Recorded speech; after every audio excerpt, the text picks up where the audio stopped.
Good Yontif. Good Shabbos, too. The date was October 14th, 2003. The location, Wrigley Field. Specifically, aisle 4, row 8, seat 113. The scene was the 8th inning of Game 6 of the National League Championship Series, with the Chicago Cubs up 3-2 against the Florida Marlins. The Cubs were winning 3-0, just 5 outs away from clinching their first National League pennant in a very, very long time. A curse-induced drought dating back, depending on how you look at it, to 1945 or 1908. As legend goes, it was during the 1945 Cubs-Tigers World Series that William Cyanis was refused entry into the stadium on account of the billy goat that accompanied him, an insult to which Cyanis responded by placing a curse on the Cubs. From the '69 Black Cat incident against the Mets, to the collapse of the '84 team against the Padres, and much, much more, the curse of the billy goat has wrought unbearable heartbreak on the North Siders of Chicago. Like the Jews themselves, a tribe living by the wistful lament of wait until next year. In those days, Debbie and I lived just blocks away from Wrigley Field, counting down the days until the birth of our third child or the Cubs pennant, not necessarily in that order. With 1 out and 1 on, the Marlins, Luis Castillo, hit a lazy fly ball that headed foul towards the left field stands, and Moises Alou charged to the wall to catch it. As Alou leapt up with glove extended, a fan wearing a Cubs hat, a green turtleneck, and headphones sitting in seat on that aisle 4, row 8, seat 113, reached out, deflected the ball, and, in a point to which we shall return, was potentially and partially responsible for denying Alou a caught ball and a second out. The Cubs pitcher, Mark Pryor, pointed to the bleachers, demanding that fan interference be called. Alou slammed his glove to the ground in frustration, scowling at the fan.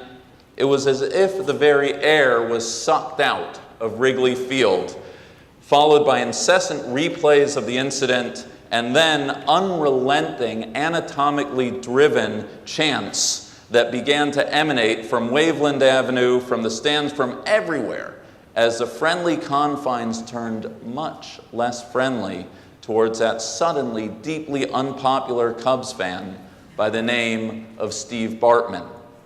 Bad as the incident was, far worse was what was to come. Castillo drew a walk on a wild pitch, advancing the runner. Pudge Rodriguez smacked a single to drive in the Marlins' first run. The Cubs shortstop, Alex Gonzalez, bobbled what should have been an inning-ending double play, thus loading the bases, setting up Derek Lee's base-clearing double.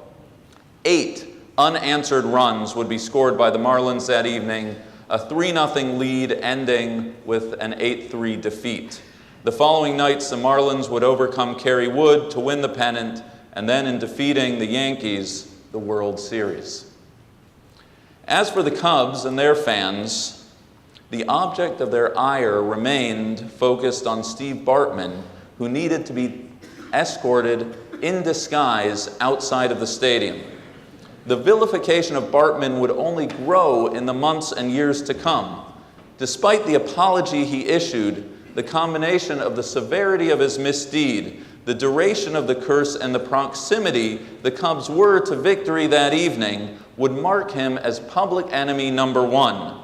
Bartman's offense came to embody the frustrated hopes of an entire city, and he understandably feared for his life. Bartman was forced to live a recluse, J.D. Salinger-like existence off the grid, afraid even to use his credit cards, lest he be recognized. Bartman declined $100,000 offers to be interviewed to appear publicly and tell his side of the story. No doubt the combination of embarrassment and genuine fear halting any forward momentum in this young man's life. 14 years of living under the shadow and threat of a deafening if only Bartman hadn't touched that ball, a gnawing question in the hearts of every Cubs fan ever since. Not long ago, a dear congregant and friend recommended that I read Michael Lewis's latest book, The Undoing Project, a story about the intellectual and personal relationship between Nobel-winning prize economists Daniel Kahneman and Amos Tversky of blessed memory.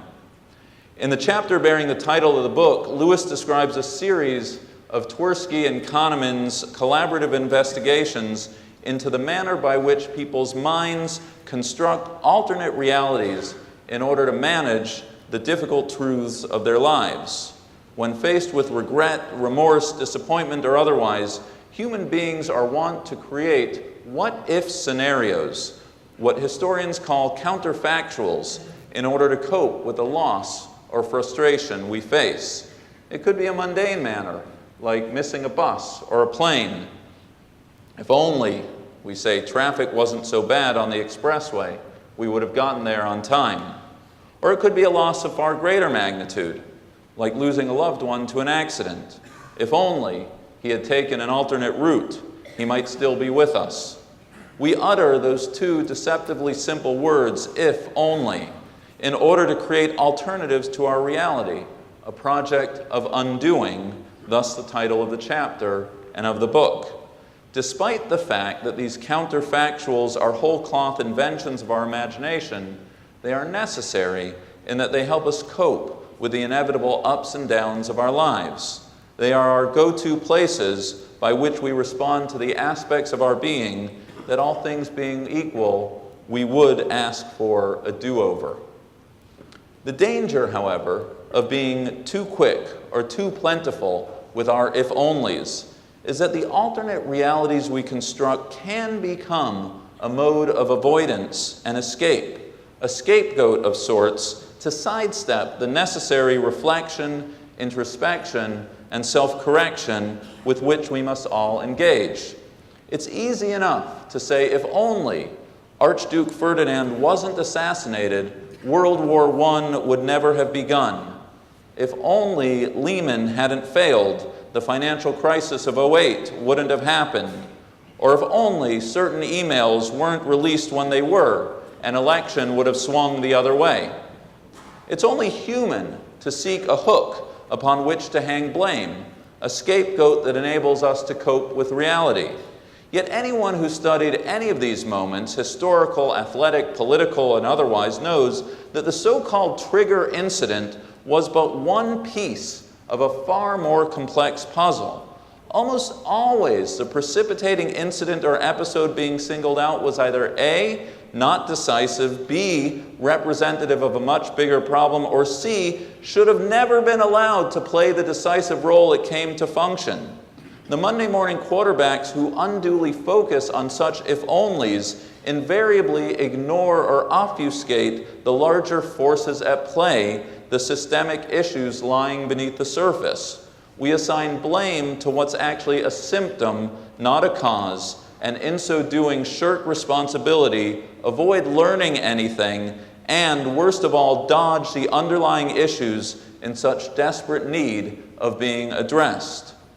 No question, in a perfect world, Bartman should have stayed in his seat and allowed Alou to catch that ball. If only he hadn't, we comfort ourselves saying the Cubs would have won, an assertion that elides a few key details, like Gonzalez flubbing the key play, Dusty Baker keeping in Pryor far too long, Farnsworth imploding, Sammy Sosa missing his cutoff man, and for the superstitious among us, Bernie Mac of blessed memory flubbing the words to take me out to the ball game during the 7th inning stretch. All this and so much more were the real reasons behind the Cubs' loss in '03, not to mention the most obvious data point that it wasn't that night, but the following night that the series was decided, a game that, incidentally, the Cubs were up 5-3 before blowing it 9-6. These are the real reasons the Cubs had their demise in '03, not the unfounded and unfair if-onlys heaped on the pitiable figure of Steve Bartman. Today, Yom Kippur, is a day that we marshal our strength and our courage to identify, name, and confront and do away with all the accumulated if-onlys of our year gone by. There are so many hurts, so many disappointments, so many frustrations with which we arrive here today in synagogue. And because we're only human, in the face of it all, we understandably review the year gone by undoing our past in order to find the hooks upon which we can blame for our surus, provide comfort to us, and justify the rightness of our position. If only my sister had come to the simcha, the relationship would not have sunk to where it is today. If only my parents had been some more supportive of my relationship, we would not be where we are right now. If only he had bothered to pick up the phone after my loss, maybe then we'd be talking. If only my colleagues actually took the time to appreciate my contributions, then maybe things would be different in the office. Our year gone by is littered with such if-onlys. The point isn't to suggest that we have not been hurt by others. Of course we have. There have been wrongs committed against us knowingly and unknowingly, sins by way of commission and of omission. The point is to redirect our focus, expand the horizon of our vision, and ask whether we, in our rush to assign blame, have not wittingly or unwillingly engaged in the self-serving project of letting ourselves off of the hook. Today is Yom Kippur. Today we take that bold and courageous leap into that infrequently visited place called humility, and acknowledge that there is enough blame to go around, and some of it may just fall on each of us. Throughout the year, we view our relationships through the prism of our own perspective. Not today. Today, we flip the angle of our vision around and ask how we are perceived by others. In the words of the poet Robert Burns, "Oh, what some power the giftie give us, to see ourselves as others see us." Today we allow for the daring possibility that in a world filled with if only he, if only she, if only theys, surely there must be at least a few if only I's that need to be claimed. If only I had handled that situation differently. If only I had chosen my words more carefully. If only I had been more forthcoming with love, with candor, with generosity of spirit, with all those qualities that I would like to think I embody, that I tell myself I embody, but deep down I know I don't demonstrate with the earnestness and frequency that I should. Today we put an end to the deflection and parrying of blame.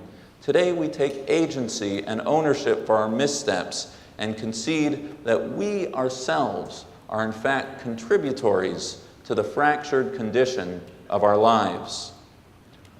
Unlike every other festival, Yom Kippur is not anchored in any historical event. No exodus from Egypt, no giving of the Torah, no triumph of the Maccabees. Only in post-biblical literature is the suggestion made that it was on Yom Kippur that our patriarch Jacob was thrown into the pit by his brothers and sold into slavery. The Joseph story is instructive for us today, but really every day, because by way of that tale that we're provided with a window for the spiritual heroics that are asked of us in this sacred hour. It would be years later when Joseph, having assumed the position of power in Egypt, having revealed his true identity to his brothers, had at long last the opportunity to settle the scores of his youth. Having been left for dead, sold into bondage, and sentenced to prison, Joseph could have, had he so chosen, mustered all the if-onlys he so desired in order to justify and exact the revenge that was his due. But he doesn't. In fact, he does the opposite. In what the scholar David Constant identifies as the first recorded instance of forgiveness in history, Joseph elevates both himself and his brothers, releasing them from guilt, relieving himself of any pent-up anger and frustration. Yes, Joseph assigned his travail to God's will, but I'd like to believe that also embedded in Joseph's magnanimous demeanor was a concession that his descent into the pit and then into Egypt was not entirely his brother's fault. Maybe, just maybe, he reflected to himself, if only I had held my tongue in sharing those indelicate dreams of my youth. If only I had not been so quick to be a talebearer against my brothers. If only I had not flaunted my coat of many colors quite so brazenly. Maybe, just maybe, I wouldn't have been thrown into the pit in the first place. Joseph's ability to forgive his brothers was contingent on his ability to take agency for his role in the unraveling of his family dynamic, and in so doing bring an end to the cycle of hurt that pitted the brothers against each other in the first place. And that, my friends, is exactly the task that falls on us today. Humanity, wrote Jean-Paul Richter, is never so beautiful as when forgiving another. Forgiveness is a commandment that falls by definition on at least two parties, the forgiver and the forgiven, a process and achievement, as the very word signals, that's a transaction between one party and the other. Depending on the relationship, depending on the year, we may be on one side of the equation or the other. But either way, you have a role to play. It takes two to tango, two to do tshuva. Today we engage in the act of cheshbon hanefesh, a self-inventory of the soul, and we turn to our loved ones seeking forgiveness in all our vulnerabilities, ready to admit our missteps. So too today, we're called on to forgive. Courageous as it may be to seek forgiveness, even more so we know is granting forgiveness.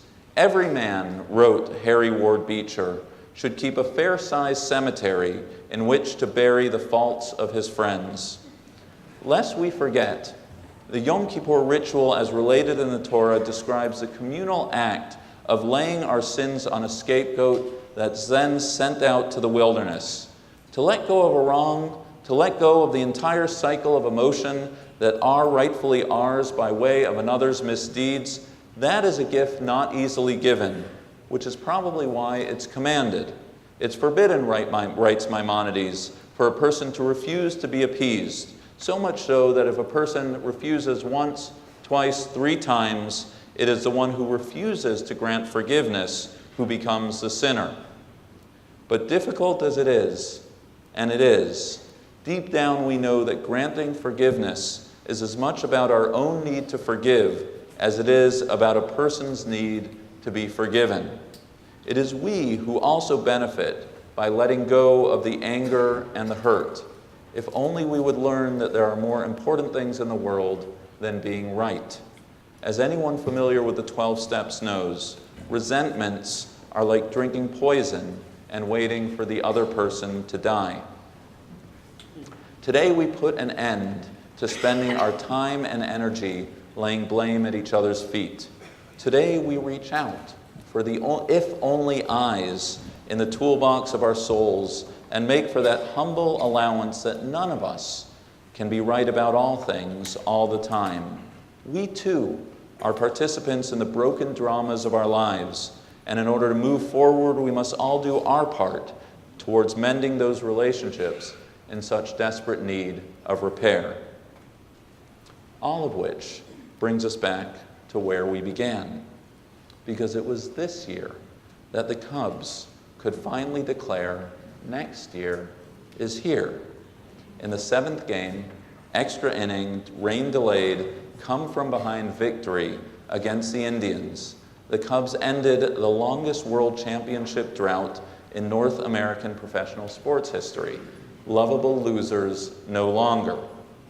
But the redemptive coda to our story is not about the Cubs' World Series victory, but about what would happen this summer to our dear friend Steve Bartman.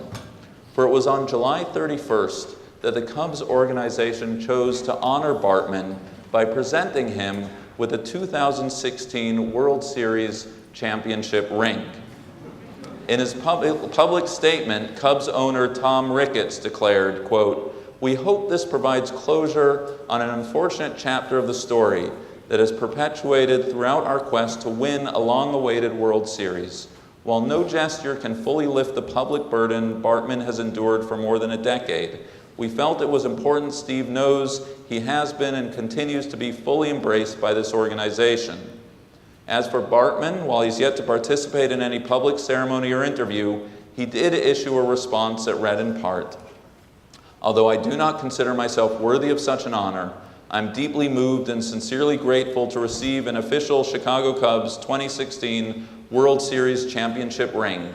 I am fully aware of the significance and appreciate the symbolism the ring represents on multiple levels. My family and I will cherish it for generations. I humbly receive the ring not only as a symbol of one of the most historic achievements in sports, but as an important reminder for how we can treat each other in today's society. My hope is we should learn from my experience to view sports as entertainment and prevent harsh scapegoating. Moreover, I'm hopeful this ring gesture will be a start of an important healing and reconciliation process for all involved." It was a magnanimous gesture of forgiveness, forgiveness extended and forgiveness received, an act of healing on a grand public scale for a windy city currently on its hunt for its next pennant. On the surface, no question, it was an act of forgiveness that served to welcome our friend Bartman back into the fold. No longer would he bear the blame and the burden of '03. But on closer inspection, however, I believe it was an act of forgiveness whose primary beneficiary was not actually the party being forgiven, but the party doing the forgiving. It was almost as if the Cubs were saying, without saying, "Mr. Bartman, this was not all about you. The failure of '03, it's we who need to own it. The blame is lifted. You're the scapegoat no longer." Most of all, it was an act of forgiveness that sent a message to Cubs fans everywhere, and more importantly, to each of us this evening. All the if-onlys of the past, let's set them upon that goat, and as the Yom Kippur ritual suggests, put it out to pasture. We are the agents of our lives. We are the drafters of our destinies. In our ups and downs, victories and losses, we are the ones responsible for the outcomes, good, bad, and otherwise. Today, we commit to moving on, to opening up a new chapter. Win or lose, from here on out, no more scapegoats. The future is ours to determine. Friends, the calling of the day is forgiveness. Forgiveness requested and forgiveness given. It's in our power to offer both and accept that transformational ring of forgiveness. We do not need to wait until next year. It is a gift that will bring healing to those seeking it. It is a gift that will bring healing to you.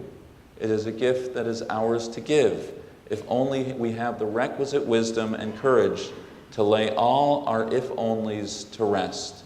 May we have the strength and the courage of heart to do so, for our sake, for the sake of our loved ones, and for a year of blessing, of reconciliation, and of peace, of shalom. Amen.